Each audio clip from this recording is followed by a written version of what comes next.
welcome to my channel, Bow and Arrow Tarot. Today we're going to get right into the weekly reading for the sign of Sagittarius. This is going to be from March 15th to the 22nd. But before we do that, just let me remind you that this month I am giving away the Wild Unknown Animal Spirit Deck and Guidebook by Kim Krantz. This is a really nice thick box set that I'm giving away. It's beautiful. You get the set of cards and also the book with it, and it's very, very nice. So all you have to do is be subscribed to my channel and leave me a comment letting me know that you are interested. Now, I can't tell if you are a subscriber unless you make your subscriptions public. Okay, I just realized that one of my subscribers emailed me and told me that, and I was like, you know what, you're right. So I'm just reminding you all that in order for me to know that you're actually subscribed to my channel, you're going to have to go to your YouTube profile and publicize your subscriptions. Now, you can do that if you want to around the last week of March, when I'll be deciding the winner. The last few days of March, I'm going to be deciding the winner. If you want to just do it for a couple of days so that I know you're subscribed, and then after the drawing is over, you can privatize it again, then you can always do it that way. I just need to know somehow that you're subscribed to my channel, and by publicizing your subscriptions, that's the only way. All right, guys, so either way you handle it, you do that, and you also leave me a comment, and then you are in the running to become the winner. And then on March 31st, when I decide, I will make the winner video, and that will be up on my channel, and you can watch that video to see if it's you. I've already given away like 4 or 5 decks on my channel, so this is a regular thing that I do. Next month, I'll be giving away another deck, all right? So if you're subscribed to my channel, just, you know, hit that bell notification so you always update it, because if you're not the winner this month, you could be the winner next month of a totally different deck. As I start to get more and more subscribers, I will be starting to give away some even more and more like specialty decks, right? That are really nice decks. They're quite pricey, but this will, you know, as we go on, I'll start to increase the quality level of the decks I give away as well. Express your love, Sagittarius. We have forgiving and learning. And we have it is safe for you to love. Nice. Very, very nice. These are beautiful cards for you this week, Sagittarius. And I am a Sagittarius. My regulars know this. I have 4 planets in Sagittarius. My moon is in Leo, and I have a Taurus rising. So, yeah, there's a lot going on there. But in any case, I love reading for my Sagittariuses, my brothers and sisters in my collective. So here we are. We're going to pull out your animal spirits as well. All right, Sagittarius. And we're going to see what animal spirits you're resonating with. Now, I can tell you this. In general, my Sagittarius readings, you guys always have strong animal spirits come out. You know what I mean? Like real alpha spirits, real predator spirits a lot of times, you know, top of the food chain spirits. It's quite interesting. Certain signs will generally have certain types of animal spirits come out on a regular basis. But let's just see what it is for you this week, Sagittarius. We have right away the bat coming out.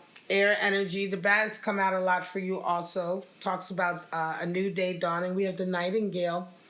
More air energy. Wow. Talking about having something really important to say. And the vulture. More air energy. So, Sagittarius, you have 3 air energy animal spirits coming out for you this week. And just as I say, you generally have real predators, sort of animal spirits. This is quite interesting because these ones, they're not necessarily so much predators, but they're not necessarily prey either, right? Nobody's really, you know, the bats don't have a predator in general that that they have to worry about, right? Nightingales, I don't see that they have a predator, and the vulture is a very strong prey animal, even though it does prey on carrion. But this is a very strong animal spirit. Interesting for it to come in because this is another one that comes in a lot for you. So before we get into your spreads, let's take a look. The bat talks about the darkness before the dawn, right? Here we're talking about, you know, You're about to enter into a new day. You're about to have a rebirth. You're about to have a dawning into a new era for you in your life, Sagittarius. You're about to go into a new phase, a new chapter, a new adventure, right? And that talks about that night before the dawn. Things are about to happen very quickly, and it's time for you to really shake off any of the lingering attachments that you have to the past, right? Get rid of any doubts that you have, and just purge yourself of any unnecessary negative energy, because you're about to go into a whole new phase. And so the bat really talks about cleaning out, all of those recesses of our psyche and our energy, right? And get ready for a new stage to happen in our lives, right? So this is the last of the darkness, right? Letting go, right? Let go of some things because you're about to go forward. And really the best way to go forward is to go forward with a real attitude of freedom and releasing the attachments of anything negative in the past. Now, the Nightingale talks about having something really important to say, right? When you have a message that you want to spread or that you want to communicate to people, a message that's going to make people feel something, right? That's going to maybe inspire them or help them to heal or help them to have an understanding. The nightingale, is a beautiful animal spirit because when, in general, it's a very unremarkable bird. It just has very, normal brown plumage. It's a small bird, but when it opens up its beak and it's like its mouth or its beak and starts to sing, it really can be breathtaking. And so in this way, the nightingale is also the animal spirit for singers, of course, right? So if you're a singer, if you're an orator, if you are, a public speaker, or if you are, one of these people who does mentoring or, positive reinforcement, things like that, motivational speaking, things like that, then you would also resonate with the nightingale. Now, the vulture is an interesting animal spirit. And the vulture is an animal really in general that is very undervalued, right? And so the vulture is associated with an extremely important part of our ecosystem, which is the part of the dirty work that nobody wants to do, the cleaning up of the mess, you know what I mean? Taking care of all the leftover mess that if it isn't cleaned up, it will continue to rot our system and, and spread disease, and we would not be able to regenerate and to regrow properly. So the vulture is associated with those times in our lives where there's certain experiences that we're having. We may be undervaluing the experience that we're having because it's a dirty experience, or it's an experience that feels like, something that you wish you didn't have to go through, or that maybe you feel like you could have done without going through, right? You could have done without having to deal with that or having to deal with this. It generally can talk about doing the dirty work in a certain situation, or, which is cleaning up the mess after perhaps making a mess. Like if you do something that you regret, apologizing and all of that, that's cleaning up the mess, right?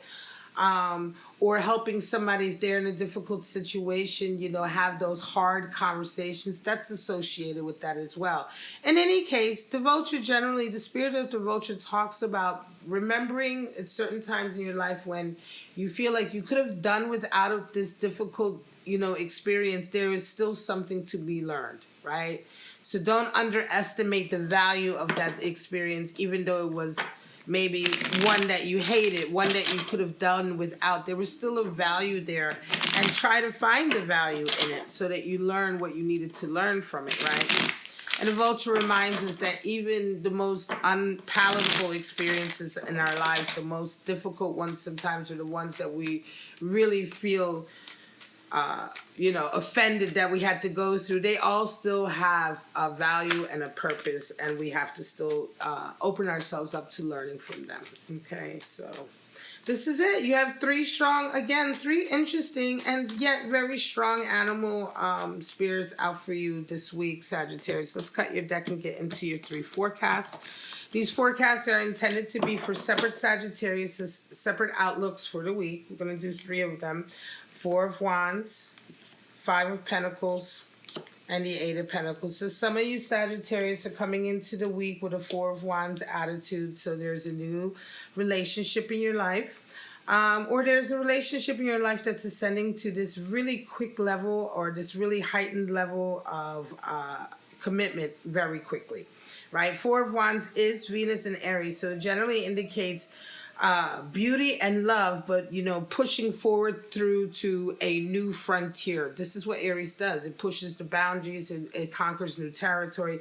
So generally we have an idea of either a new relationship or relationship coming to entering into a new stage, right?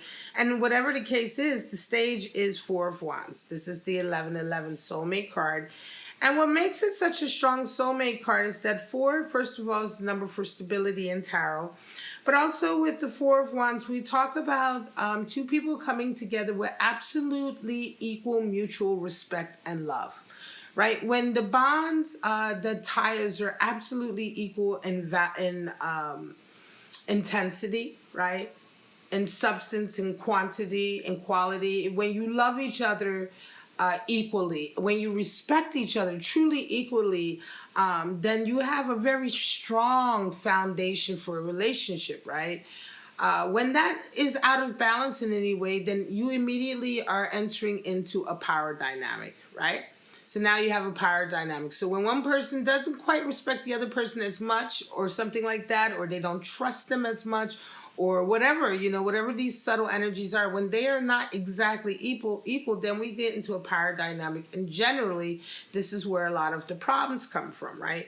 But here with the 1111 card, the Four of Wands, we have such an equal and stable coming together that it's like you have all of the right ingredients for a perfectly strong relationship going forward, right? So it tends to indicate a strong twin flame journey that succeeds, that lasts, that goes forward for quite some time. Now, it may not last forever. Nothing lasts forever, Nothing lasts forever, but it has all of the ingredients come together exactly in the right way, right? To secure a stable relationship going forward. So whatever troubles you may face, you guys are going to work it out together. You know what I mean? You have everything you need. So this is what the Four of Wands generally can indicate, and you are resonating with this coming in. So some of you are thinking about this, dealing with this.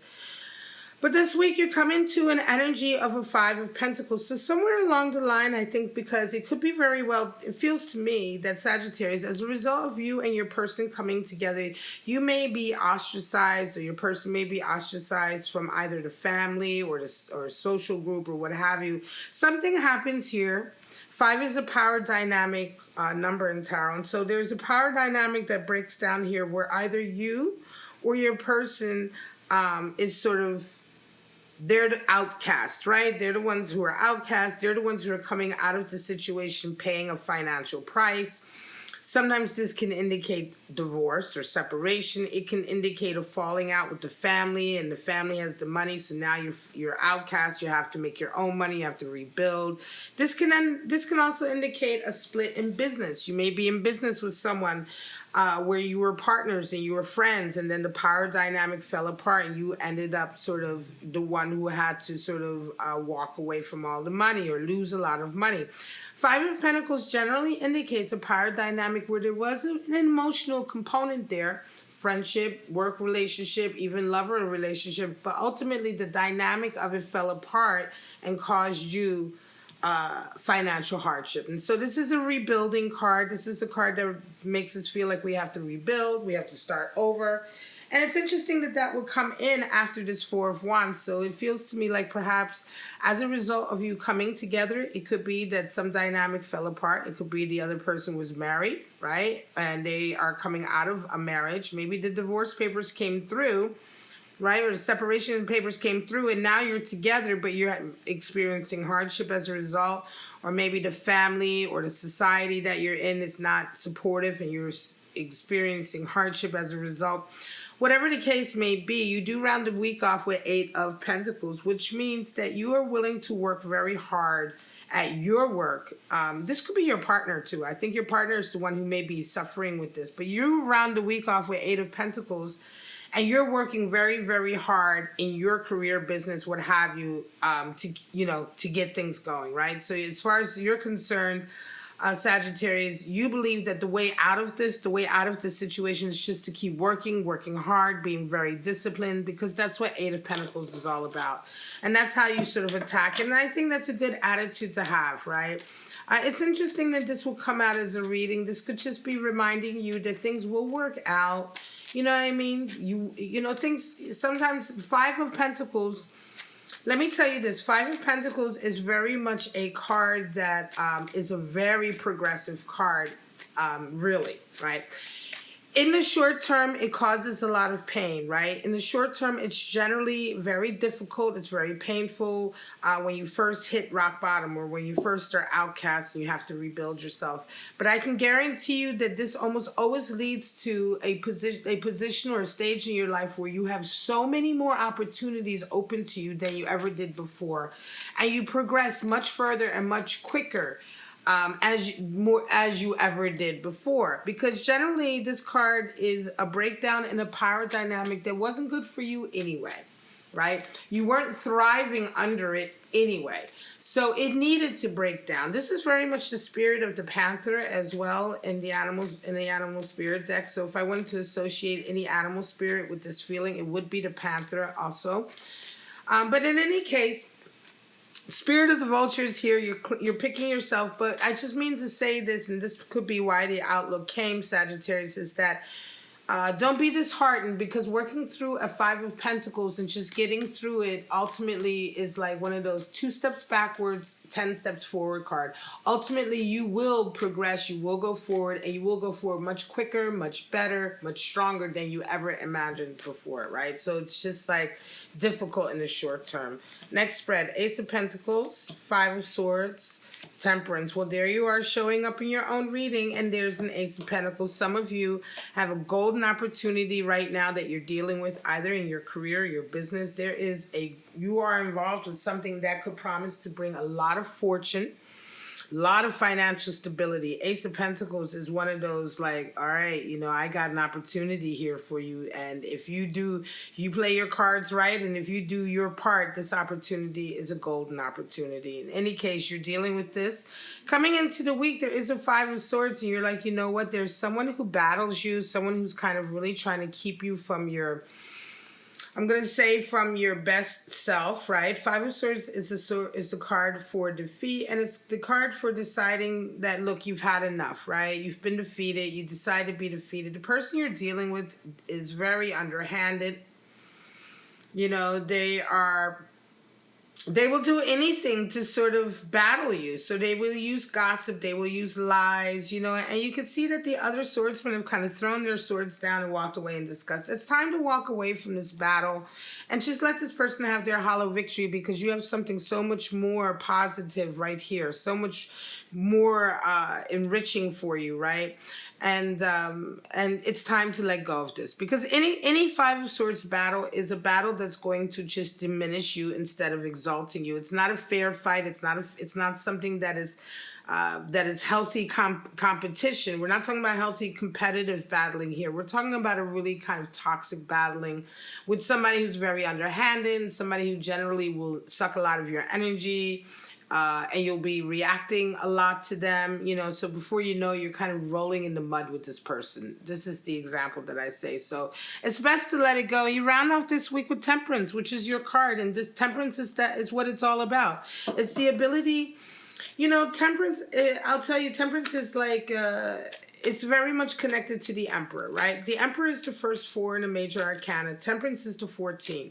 So just like the Emperor is the ultimate authority, the divine masculine, the authority of men on earth here in the material world, right? The leader, right? The ultimate emperor, right? Of men.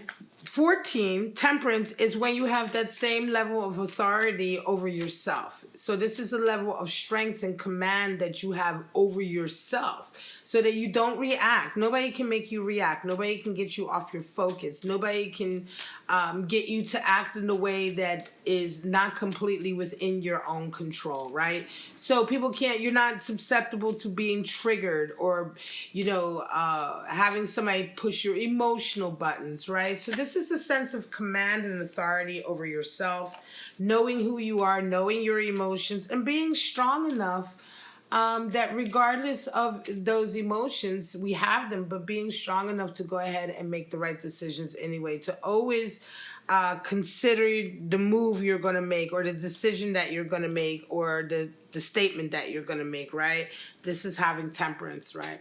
Being tempered throughout all kinds of situations. And this allows you really to rise above and have such a level of command that, you know, this is what increases your intuitional ability as well, because you have such a level of command of yourself that you have an idea generally of what every situation is going to sort of turn out to be, right? All right, Death, Lovers, Three of Swords. Wow. So some of you are coming into this week, everything is changing. Everything is transforming, right? And just as everything is changing for you, you're coming into this week with this strong Lover's energy. This two strong major arcana cards. Lover's energy, and by the end of the week, that changes too. Right? So just where you believe, just when you thought that it was going to stop at the love life, and this is how sweeping this transformation is coming in for you, Sagittarius. Once it hits your lovers, once it hits your union that you have with something, that also changes, because by the end of the week, you round out with the Three of Swords. And Three of Swords is disloyalty, dishonesty, breaking one's promise. It is the destruction of a relationship that has been built on a bond. You know, this is sometimes, of course, many times people interpret this as third-party energy, because, of course, cheating on you is a very obvious example of breaking your bond, right? Being disloyal. But truly, the Three of Swords is more just about that feeling. You know, it's a swords card, so it is a pain not only to our heart but to our psyche and our ego, right? It is, and that's really where the real pain comes from. It's the fact that you have established a bond with somebody. 3 is the number for bonding and loyalty. So it's when you've already established a bond with somebody, or some level of loyalty and trust, and then they go ahead and break it. This can even be getting together with somebody in a relationship and then they start to mistreat you, right? This can be a Three of Swords as well, because in the beginning you developed bonding, you've developed trust with this person, and they made you believe that they would treat you a certain way. And then once that level was established, then all of a sudden their true colors come out, and then now they are verbally abusive to you now, or emotionally abusive to you now. That would also be a Three of Swords. And they may not be cheating on you, but that's still a Three of Swords, because the pain is that it feels like, wow, you've been either duped or tricked into this relationship in some way and then hurt. Somebody has purposely sort of gotten you to a position where they could hurt you the most, which is a position of trust. Those are all of the things that are wrapped up with this, which makes it such a difficult and hard and toxic card. And Sagittarius, unfortunately, this death and transformation that is very strong and sweeping for some of you, this has probably been going on for several weeks, okay? Or maybe starting now, ramping up, but this is when death comes in and takes a long period of time, even though this is a weekly outlook. Once it hits your love life, this week is going to be a full, like, poof, week of it. It's just letting you know here, it's like, we can't even get into more specifics, which would be more sort of number cards, but this is just a sort of like a divine message to let you know that some of you are going to have a huge shift in your relationship this week, and it's going to be because you find out about disloyalty, and this is probably going to carry on for several weeks before it is taken care of or sort of ready to subside in any kind of way. All right, Sagittarius, I'm going to leave it at that. This is your outlook December. See, I think of December with the Sagittarius. This is your outlook for March 15th to the 22nd, not December. Don't forget to let me know if you are interested in the Wild Unknown Animal Spirit Deck and Guidebook. All right, this is what I'm giving away this month, and all you have to do is be subscribed and leave me a comment letting me know you're interested. All right, Sagittarius, this is your reading March 15th to the 22nd, your general weekly outlook. I hope you enjoyed it. If you did, please like, subscribe, and share. Check out your other readings in the description. If you want to get a private reading, you can follow that link at the top of your screen. I do live 30-minute readings with you, and I can also provide you with a 10-minute recorded tarot answer reading for any one of your questions as well. So just check that out, that link at the top of your screen. But for right now, Sagittarius, have a wonderful week, and I'll see you next week for your weekly general outlook. Bye-bye now.